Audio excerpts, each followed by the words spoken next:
जय श्री कृष्ण। प्यारे भक्तगणों, आज पूर्णिमा व्रत के शुभ अवसर पर आप श्रवण करेंगे गीता पाठ का यह अध्याय। इसके श्रवण से सभी कष्ट कट जाते हैं और मिलती है अनंत सुखों की प्राप्ति। ये बड़े ही श्रद्धा से प्रेम पूर्वक श्रवण करते हैं कथा। अर्जुन ने पूछा, इस प्रकार जो भक्त सदैव योग युक्त होकर आपकी उपासना विधि पूर्वक करते हैं और वे जो अव्यक्त पर ब्रह्म को भजते हैं, इन दोनों में कौन सा योगी श्रेष्ठ है? श्री भगवान जी बोले, जो मेरे विषय में मन लगाकर परम श्रद्धा पूर्वक मुझको भजते हैं वे उत्तम योगी हैं। मैं यह मानता हूँ, परंतु जो इंद्रियों को संयम करके सर्वत्र सम दृष्टि रखने वाला सब प्राणियों के हित में लगे हुए कथनीय अव्यक्त सर्वव्यापी अचिंतनीय निर्विकार अचल ध्रुव अक्षर का भजन करते हैं, वे भी मुझे प्राप्त होते हैं। अव्यक्त में मैं जिनका चित्त आसक्त है वह कष्ट अधिक पाते हैं, क्योंकि अव्यक्त गति के प्राणी कष्ट पाते हैं। हे पार्थ, जो प्राणी अपने सब कर्मों को अर्पण करके मेरी शरण में आकर अनन्य भक्ति से मेरा ध्यान करते हैं और पूजते हैं, उन शरण में आए हुए भक्तों को मैं थोड़े समय में ही मृत्यु संचार से उद्धार कर देता हूँ। मुझ में ही मन रखो, मुझ में ही बुद्धि रखो, तब तुम मुझ में ही निवास करोगे, इसमें कुछ संदेह नहीं। हे धनंजय, यदि इस प्रकार तुम मुझसे अपने चित्त को रखने में समर्थ ना हो तो योग अभ्यास द्वारा हमारे पाने के लिए बार बार यत्न करो। यदि अभ्यास भी ना हो सके तो मेरे उद्देश्य से व्रत आदि ही करो। यदि मेरे लिए तुम कर्म करोगे तो भी तुम्हें मुक्ति प्राप्त होगी, और यदि ऐसा भी ना कर सके तो मन को रोककर अनन्य भाव से मेरी शरण में आओ और फल की आशा छोड़कर कर्म करो, क्योंकि अभ्यास से ज्ञान उत्तम है, ज्ञान से ध्यान श्रेष्ठ है, त्याग से शांति प्राप्त होती है।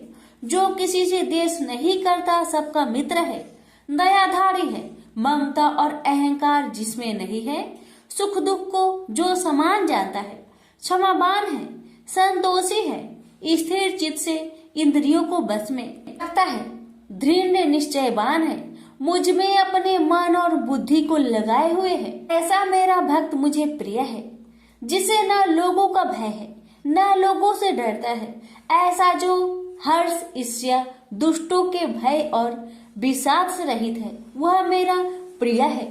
जो कुछ मिले उसी में संतुष्ट, पवित्र पक्ष, निष्पक्ष, दुख रहित, फल की आशा त्याग कर करने वाला, ऐसा जो मेरा भक्त है वह मुझे प्रिय है। जो लाभ से प्रसन्न हो, किसी से द्वेष न करे, इष्ट पदार्थ के नष्ट होने से दुखी न हो, किसी वस्तु की इच्छा न करे, अशुभ तथा शुभ दोनों का त्यागी हो, वह भक्त मेरा परम प्रिय है। जिसको शत्रु और मित्र, मान और अपमान, सर्दी और गर्मी, सुख तथा दुख समान है, और जो वासनाओं से रहित है, निंदा एवं स्तुति को समान जानता है, जो मुझ में श्रद्धा करके मुझे मानता हुआ इस अमृत के समान कल्याणकारक धर्म का आचरण मेरे उपदेश अनुसार करते हैं, वे मुझे अत्यंत प्रिय है। प्रेम से बोलिए श्री कृष्ण भगवान की जय। आप सुनिए 12वें अध्याय का महात्म्य। श्री भगवान बोले, हे लक्ष्मी, अब 12वें अध्याय का महात्म्य सुनो। दक्षिण देश में एक सुखानंद नाम का राजा रहता था, जिसके नगर में एक अत्यंत लंपट रहता था। एक गणिका से उसकी प्रीति थी। वह दोनों एक देवी के मंदिर में जाकर मदिरा पान किया करते, मांस खाए और भोग भोगे। और जो कोई पूछे तुम यहाँ क्या करते हो, तो कहते हम यहाँ रहकर देवी की सेवा करते हैं, ऐसे झूठ कह देते। उसी मंदिर में एक ब्राह्मण देवी की सेवा करता था। एक दिन उस ब्राह्मण ने देवी की स्तुति की। देवी प्रसन्न होकर बोली, वर मांग, जो मांगेगा सो दूंगी। उसने धन संतान का सुख मांगा। देवी ने कहा, ए ब्राह्मण, मैं अवश्य तुझे संतान दूंगी, और एक काम कर, पहले इन दोनों का उद्धार कर ले। तब ब्राह्मण ने नारायण जी का तप किया, भगवान प्रसन्न हुए तथा नारायण जी गरुड़ पर बैठकर आए और कहा, तेरी क्या कामना है? ब्राह्मण ने पूछा, इन दोनों का उद्धार कैसे हो? श्री नारायण जी बोले, हे ब्राह्मण, गीता जी के 12वें अध्याय का पाठ सुनाओ तो दोनों का उद्धार हो जाएगा। तब उन दोनों ब्रीप ने भगवान की स्तुति कर धन्यवाद दिया। फिर ब्रीप ने उस गणिक और लंपट को बैठाकर गीता के 12वें अध्याय का पाठ सुनाया। सुनते ही उन दोनों की देही छूटी और देवदेही पाकर बैकुंठ को गए। प्रेम से बोलिए लक्ष्मी नारायण की जय। अर्जुन ने पूछा, हे केशव, मैं संन्यास एवं त्याग के तत्व पृथक पृथक जानने की इच्छा करता हूँ। श्री कृष्ण बोले, हे पार्थ, कामना वाले कर्मों के त्याग को ज्ञानी लोग संन्यास मानते हैं और अज्ञानी पुरुष फल के त्याग को त्याग कहते हैं। कोई पंडित कर्म को दोष युक्त जानकर त्यागना ठीक कहते हैं, कोई यज्ञ, दान, तप आदि कर्मों को छोड़ने योग्य बताते हैं। हे भारत, त्याग के विषय में मेरा ऐसा मत है कि त्याग 3 प्रकार के हैं। यज्ञ, दान, तप आदि कर्मों को नहीं त्यागना चाहिए। ये सब कर्म आसक्त और फल को त्याग कर करने चाहिए। मेरे निश्चय मत यही है जो सर्वोत्तम है। अपनी नियमित कर्मों का त्यागना उचित नहीं है। यह मोहवश ऐसा किया जाए तो वह तामस त्याग है, कर्म दुखप्रद है। यह विचार कर एवं शरीर के कलेश के भय से जो त्याग करता है उसे त्याग का फल नहीं मिलता। यह राजस त्याग कहलाता है। हे अर्जुन, अपना नियमित कर्म अवश्य करने योग्य है। फल तथा आसक्त को त्याग कर जो कर्म किया जाता है वह सात्विक कर्म है। जो दुखदायक कर्म से देश नहीं करता तथा सुखदायक कर्म से प्रीति नहीं करता वह त्यागी, सत्यशील, बुद्धिमान तथा मुक्ति की योग्य है। देहधारी संपूर्ण कर्मों का त्याग नहीं कर सकता। कर्म का फल त्याग कर कर्म करने वाला त्यागी है। कर्मफल 3 प्रकार के हैं, अनिष्ट, इष्ट एवं मित्र। जो त्याग नहीं करते उनको ये मरने के बाद मिलते हैं और त्यागियों को नहीं मिलते। हे महाबाहो, संपूर्ण कर्मों की सिद्धि के लिए 5 प्रकार सांख्य शास्त्र में कहे हैं, उनको सुनो।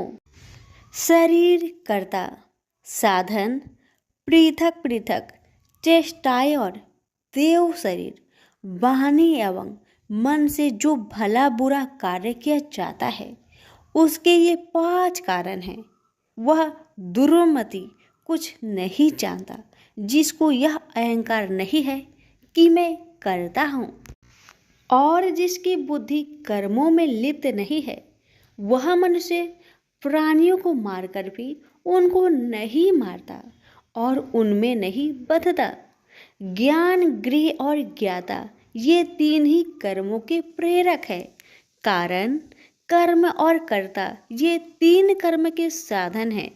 सांख्य शास्त्र में ज्ञान, कर्म और कर्ता ये सत्वादिक गुण के भेद 3 प्रकार के हैं।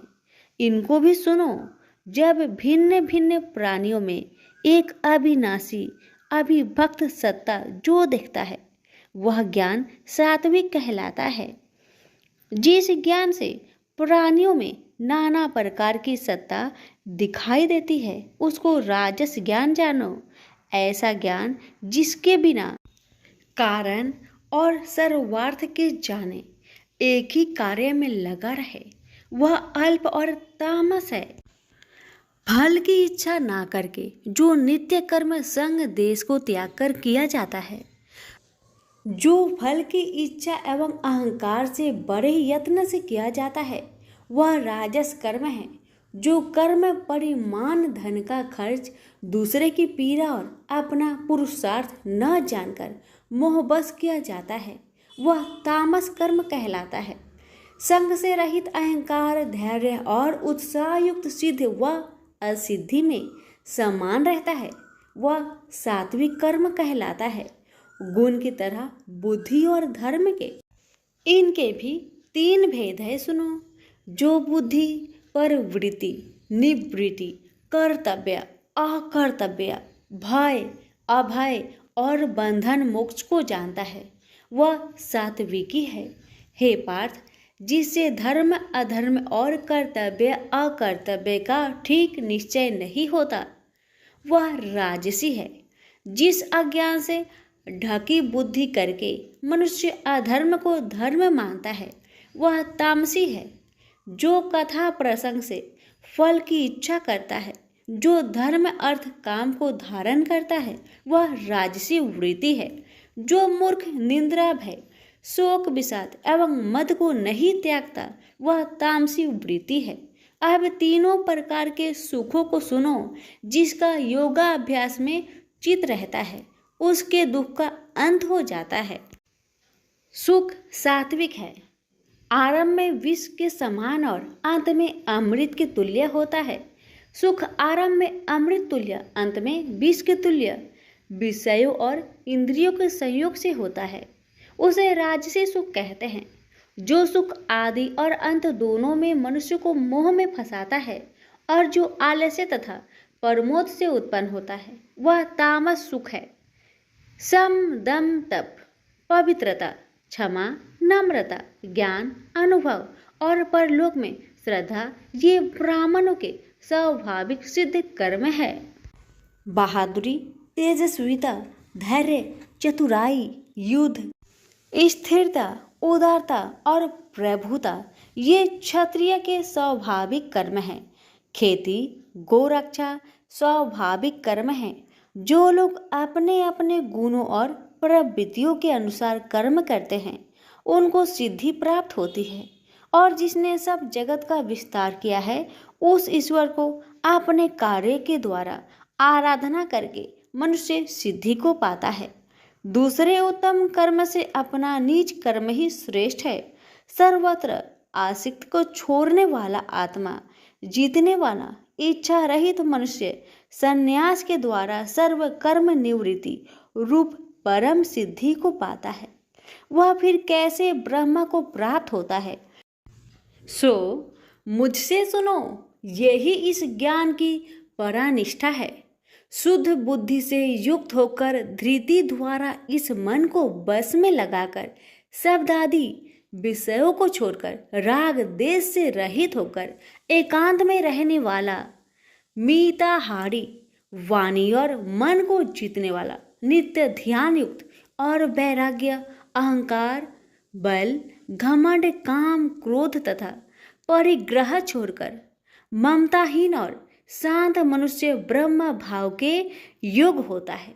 ब्रह्म को प्राप्त हुआ पुरुष दत्तचित होकर सुख व अभिलाषा को नहीं करता है।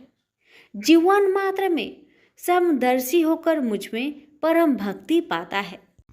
इस प्रकार ज्ञानी सदैव मुझ में निवास करने वाले सब कर्मों को भोग करता हुआ मेरे अनुग्रह से अविनाशी सनातन मोक्षप्रद को प्राप्त होता है।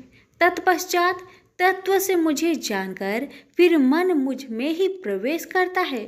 सावधानी से अपना मन मुझ में स्थिर कर और सब कर्मों को मुझ में अर्पण कर बुद्धि योग के आश्रय से निरंतर अपने चित्त को मुझ में लगाओ। मेरे में चित्त लगाकर मेरी कृपा से दुर्गम कष्टों से तर जाओगे। यदि अहंकार से मेरी बात सुनोगे तो नष्ट हो जाओगे। यदि अहंकार का आश्रय लेकर युद्ध नहीं करूँगा ऐसा मानते हो तो यह तुम्हारा निश्चय झूठा है, क्योंकि स्वभाव तुम्हें युद्ध करवाएगा।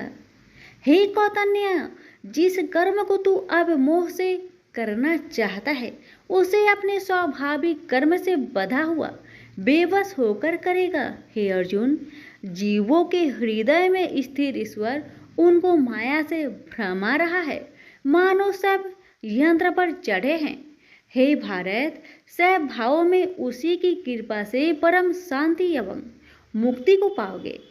यह गूढ़ ज्ञान मैंने तुमसे कहा है, इसे भली भांति विचार कर जैसा चाहते हो वैसा ही करो। अब तू सबसे गूढ़ वचन भी सुन, क्योंकि तू मेरा परम मित्र है, इसलिए मैं तेरे हित ही कहूँगा। मेरे में मन लगाओ, मेरे ही भक्त हो, मेरे ही यज्ञ करो और मेरा ही नाम जपो। सब धर्मों को छोड़कर मेरी शरण में आओ, मैं तुम्हें सब पापों से छुड़ा दूंगा। यह मेरा रहस्य ऐसे पुरुष जो तप ना करता हो, मेरा भक्त ना हो, कभी भी नहीं कहना चाहिए। जो इस परम गुप्त ज्ञान को मेरे भक्तों में प्रकट करेगा, वही मेरी परम भक्ति को पाकर अंत में निश्चय ही मुझ में लीन हो जाएगा। इस धर्म संवाद को जो कोई पढ़ेगा, उसे मैं समझूंगा कि उसने ज्ञान यज्ञ से मेरी पूजा की है। जो श्रद्धावान पुरुष दोष ढूंढे बिना इसको सुनेगा, वह भी मुक्त होकर पुण्य आत्माओं को मिलने वाले शुभ लोक को प्राप्त होगा। हे पार्थ, तुमने एकाचरित से मेरे कहे हुए उपदेश को सुना या नहीं? हे धनंजय, तुम्हारा अज्ञान से उत्पन्न हुआ मोह नष्ट हुआ या नहीं? अर्जुन ने कहा, हे भगवान, आपकी कृपा से मेरा मोह नष्ट हो गया और स्मृति जागृत हुई है। अब मैं निसंदेह आपकी आज्ञा पर स्थिर हूँ और जैसा आपने कहा है मैं वैसा ही करूँगा। संजय बोले, हे धृतराष्ट्र, मैंने महात्मा वासुदेव और अर्जुन का यह प्रेरणा देने वाला अद्भुत संवाद सुनाया। व्यास जी की कृपा से साक्षात योगेश्वर श्री कृष्ण जी के मुख से इस परम गुहा संवाद को मैंने सुना। हे राजन, श्री कृष्ण और अर्जुन के इस अद्भुत पुण्य कारक संवाद को स्मरण करके मन बार बार प्रसन्न होता है। श्री कृष्ण भगवान के उस अद्भुत रूप को स्मरण करके मुझे बड़ा ही विस्मय होता है। हे राजन, मैं बारंबार प्रसन्न होता हूँ। मेरी ऐसा धारणा है कि जहाँ योगेश्वर भगवान श्री कृष्ण हैं और जहाँ पार्थ जैसा धनुर्धर है, वही राजलक्ष्मी, विजय, ऐश्वर्य और अटल नीति है। सभी प्रेम से बोलिए श्री कृष्ण भगवान की जय हो। सुनिए 18वें अध्याय का महात्म्य। श्री भगवान जी बोले, हे लक्ष्मी, अब 18वें अध्याय का महात्म्य सुन। जैसे सब नदियों में गंगा जी, गौ में कपिला, कामधेनु और ऋषियों में नारद श्रेष्ठ है, उसी तरह गीता जी के सब अध्यायों में 18वां अध्याय श्रेष्ठ है। एक समय सेमरु पर्वत पर देवलोक में इंद्र अपनी सभा लगाए बड़ी प्रसन्नता में बैठे थे। उर्वशी नृत्य कर रही थी। इतने में एक चतुर्भुज रूप जीव को पार्षद ले आए और इंद्र को वह बहुत अखरे। उस तेजस्वी को बैठा तो दिया, किंतु अपने गुरु बृहस्पति जी से कहा, हे गुरुदेव, आप त्रिकालदर्शी हो, देखो इसने ऐसा कौन सा पुण्य किया है जिससे यह इंद्र आसन का अधिकारी हुआ। मेरे जाने तो इसने तीर्थ व्रत या दान कोई नहीं किया, शिवालय व ठाकुर मंदिर नहीं बनवाया, तालाब नहीं खुदवाया। यह सब बातें बृहस्पति जी ने भगवान से कही। तब भगवान ने बृहस्पति जी से कहा कि इसके मन में तो भोगों की वासना थी, परंतु यह गीता जी के 18वें अध्याय का नित्य पाठ करता था। इससे जब इसने अपनी देह को त्यागी, तब मैंने आज्ञा करी, हे पार्षदों, तुम इसको पहले ले जाकर इंद्र लोक के सुख भोगवाओ। जब इसका मनोरथ पूर्ण हो जाए, तब मेरी सायुज्य मुक्ति को पहुंचा दो। सो तुम जाकर भोगों की सामग्री इकट्ठी कर दो। तब इंद्र आदि सब देवताओं ने आकर भोगों की सब वस्तु एकत्र कर दी और कहा, पहले तुम इंद्र लोक के सुखों को भोगो, बहुत काल तक इंद्रपुरी के सुख भोग कर फिर भगवान की कृपा से सामुज्य मुक्ति पाकर बैकुंठ का अधिकारी हुआ। श्री नारायण जी बोले कि हे लक्ष्मी, यह 18वें अध्याय का महात्मा है। गंगा, गीता, गायत्री, कलयुग में यह तीनों मुक्ति की दाता है। प्रेम से बोलिए लक्ष्मी नारायण की जय। जो भी प्राणी इस गर्भ गीता का सद्भावना से विचार मनन करता है वह फिर गर्भ में नहीं आता, उसे मोक्ष प्राप्त होती है। तो आइए प्यारे भक्तगणों, आज पूर्णिमा तिथि पर श्रवण करें श्री गर्भ गीता पाठ। श्री कृष्ण भगवान जी का वचन है, जो प्राणी इस गर्भ गीता का सद्भावना से विचार मनन करता है सो पुरुष फिर गर्भवास में नहीं आता है। अर्जुन कहते हैं, हे कृष्ण भगवान, यह प्राणी जो गर्भ विषय में आता है सो किस दोष के कारण आता है? हे प्रभु जी, जब यह जन्मता है तब इसको जरा आदि रोग लगते हैं, फिर मृत्यु होती है। हे स्वामी, वह कौन सा कर्म है जिसके करने से जन्म मरण से रहित होते हैं? श्री भगवान बोले, हे अर्जुन, यह मनुष्य जो है सो आंधा मूर्ख है और संसार के साथ प्रीति करता है। यह पदार्थ मैंने पाया है और वह मैं पाऊंगा, ऐसी चिंता इस प्राणी के मन से उतरती नहीं। 8 पहर माया को ही मांगता है। इन बातों को करके बार बार जन्मता और मरता है। वह गर्भ विषय दुख पाता रहता है। अर्जुन कहने लगे, हे श्री कृष्ण भगवान, यह मन हाथी की नाई है, कृष्णा इसकी शक्ति है। यह मन तो 5 के बस में है, काम, क्रोध, लोभ, मोह और अहंकार। इन 5 में अहंकार बहुत बली है। ये कौन सा यत्न है जिससे मन बस में होए? वैसे ही मन रूपी हाथी को बस में करने के लिए ज्ञान रूपी अंकुश है। अहंकार करने से यह जीवन नरक में पड़ता है। अर्जुन कहते हैं, हे भगवान, जो एक आपके नाम के लिए वन खंड में फिरते हैं, एक वैरागी हुए हैं, एक धर्म करते हैं, इनको कैसे जाने?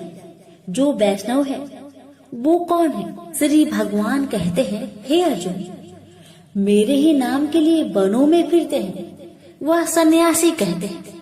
एक सिर पर जटा बांधते हैं, एक अंग पर भस्म लगाते हैं। उनमें हम नहीं है, क्योंकि इनमें अहंकार है। इससे मेरा दर्शन दुर्लभ है। अर्जुन कहते हैं, हे भगवान, वह कौन सा पाप है जिससे स्त्री की मृत्यु हो जाती है? वह कौन सा पाप है जिससे पुत्र मर जाता है? और नपुंसक कौन से पाप से होते हैं? श्री भगवान कहते हैं, हे अर्जुन, जो किसी से कर्जा लेता है और देता नहीं, इस पाप से औरत मरती है। और जो किसी की अमानत रखी हुई पचा लेता है, उनके पुत्र मर जाते हैं। जो किसी का कार्य किसी के गोचर आए पड़े और वह जवानी कहे कि मैं तेरा कार्य सबसे पहले कर दूंगा, जब समय आए उसका कार्य न करे, इस पाप से नपुंसक होता है। यह बड़े पाप है। अर्जुन कहते हैं, हे भगवान, कौन से पाप से मनुष्य सदैव रोगी रहता है? किस पाप से गधे का जन्म पाता है, स्त्री का जन्म तथा टट्टू का जन्म क्यों कर पाता है, और बिल्ली का जन्म किस पाप से होता है? श्री भगवान कहते हैं, अर्जुन, जो भी मनुष्य कन्यादान करते हैं और इस दान में मूल्य लेते हैं, वो दोषी हैं। वे मनुष्य सदा रोगी रहते हैं। जो विषय विकार के वास्ते मदिरा पान करते हैं, वे टट्टू का जन्म पाते हैं। और जो झूठी गवाही भरते हैं, वह औरत का जन्म पाते हैं। जो रसोई बना के पहले आप भोजन कर लेते हैं और पीछे परमेश्वर को अर्पण करते हैं, तो वे बिल्ली का जन्म पाती है।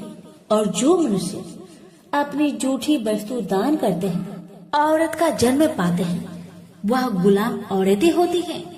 अर्जुन कहते हैं, हे भगवान, कई मनुष्यों को आपने स्वर्ग दिया, सो उन्होंने कौन सा पुण्य किया है? और कई मनुष्यों को आपने हाथी, घोड़ा, रथ दिए हैं, उन्होंने कौन सा पुण्य किया है? श्री भगवान कहते हैं, हे अर्जुन, जिन्होंने स्वर्ण दान किया है उनको हाथी घोड़े वाहन मिलते हैं। जो परमेश्वर के निमित्त कन्यादान करते हैं सो पुरुष का जन्म पाते हैं।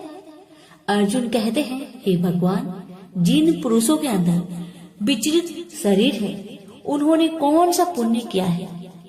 किसी 2 घर के संपत्ति है, कोई विद्वान है, उन्होंने कौन सा पुण्य किया है?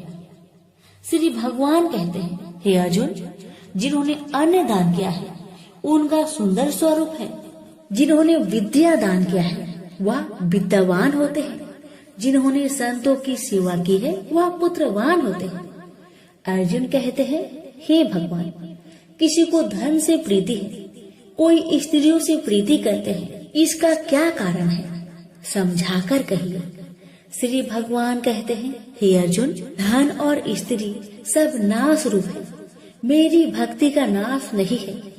अर्जुन कहते हैं, हे भगवान, यह राजपाट किस धर्म के करने से मिलता है? विद्या कौन से धर्म करने से मिलती है? श्री भगवान कहते हैं, हे अर्जुन, जो प्राणी काशी जी में निष्काम भक्ति से तप करते हुए देह त्यागते हैं वह राजा होते हैं, और जो गुरु की सेवा करते हैं सो विद्वान होते हैं। अर्जुन कहते हैं, हे भगवान, किसी को धन अचानक बिना किसी परिश्रम से मिलता है सो उन्होंने कौन सा पुण्य किया है? श्री भगवान कहते हैं, हे अर्जुन, जिन्होंने गुप्त दान किया है उसको धन अचानक मिलता है। जिसने परमेश्वर निमित्त पराया कार्य संवारा है वह मनुष्य रोग से रहित होते हैं। अर्जुन कहते हैं, हे भगवान, कौन सा पाप से अम्ली होते हैं और कौन से पाप से गूंगे होते हैं और कौन से पाप से कुष्ठी होते हैं? श्री भगवान कहते हैं, हे अर्जुन, जो आदमी नीच कुल की स्त्री से गमन करते हैं सो अम्ली होते हैं। जो गुरु से विद्या पढ़कर मुकर जाते हैं सो गूंगे होते हैं।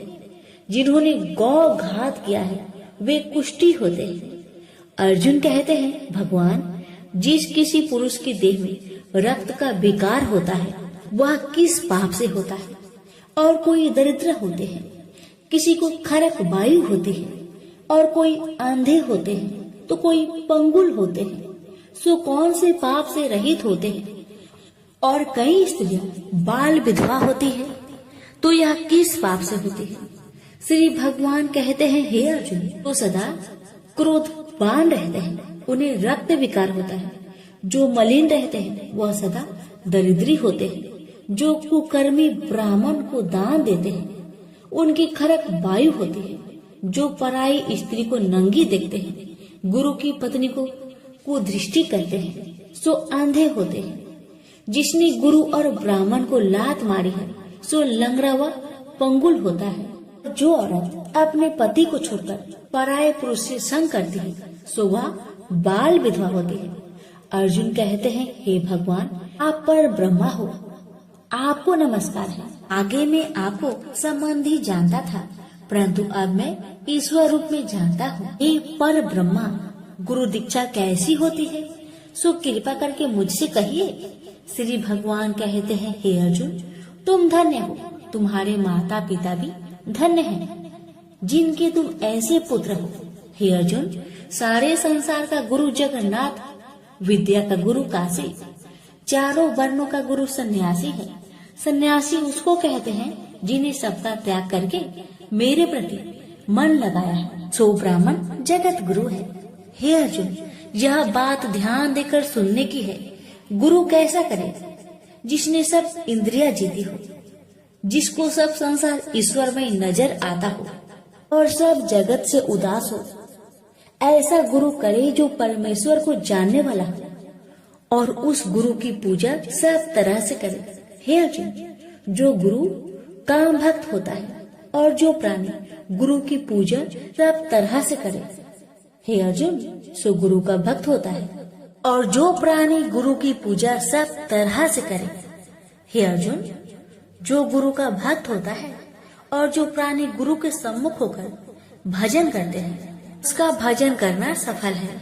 जो गुरु से विमुख है उनको सप्त ग्राम मारे का पाप है। गुरु से विमुख प्राणी दर्शन करने योग्य नहीं होते।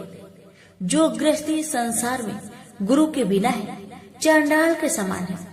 जिस तरह मदिरा का भंडार हो, उसमें जो गंगा जल है सो अपवित्र है, इसी तरह गुरु से विमुख का भजन सदा अपवित्र होता है। उसके हाथ का देवता भी नहीं लेते, उसके सब कर्म निष्फल है। कुकर, सुकर, गंधर्व, काक, ये सब की सब योनि में बड़ी खोटी योनि है। सबसे यह मनुष्य खोटा है जो गुरु नहीं करता। गुरु बिना गति नहीं होती, यह अवश्य नरक को जाएगा। गुरु दीक्षा बिना प्राणी के सब कर्म निष्फल होते हैं। हे अर्जुन, जैसे चारों वर्णों को मेरी भक्ति करना योग है, तैसे गुरु धार के गुरु की भक्ति करना योग है। जैसे गंगा नदियों में उत्तम है, सब व्रतों में एकादशी का व्रत श्रेष्ठ है, वैसे हे अर्जुन, शुभ कर्मों में गुरु सेवा उत्तम है। गुरु दीक्षा बिना प्राणी पशु योनि को पाता है। जो धर्म भी करता है सो पशु योनि में फल भोगता है, 84 योनियों में भ्रमता रहता है। अर्जुन कहते हैं, हे श्री कृष्ण, भगवान गुरु दीक्षा क्या वस्तु है? भगवान कहते हैं, अर्जुन धन्य जन्म है तेरा जिसने यह प्रश्न किया है। तू धन्य है। गुरु दीक्षा के 2 अक्षर है, हरिओम। इन अक्षरों को गुरु कहता है। यह चारों वर्णों को अपना श्रेष्ठ है। हे अर्जुन, जो गुरु की सेवा करता है उस पर मेरी प्रसन्नता है। वह 84 से छूट जाएगा, जन्म मरण से रहित हो, नरक नहीं भोगता। गुरु की सेवा करता है, उसको कई अश्वमेध यज्ञ के पुण्य का फल मिलता है। गुरु की सेवा मेरी सेवा है। हे अर्जुन, हमारे तुम्हारे संवाद जो पढ़ेंगे सो गर्भ के दुख से बचेंगे, 84 कट जाएगी। इसी से इस पाठ का नाम गर्भ गीता है। श्री कृष्ण भगवान जी के मुख से अर्जुन ने श्रवण की है। गुरु दीक्षा लेना उत्तम कर्म है। उसका फल है कि नरक से वह 84 से जीव बचा रहता है। भगवान बहुत प्रसन्न होते हैं। प्रेम से बोलिए श्री कृष्ण भगवान की जय।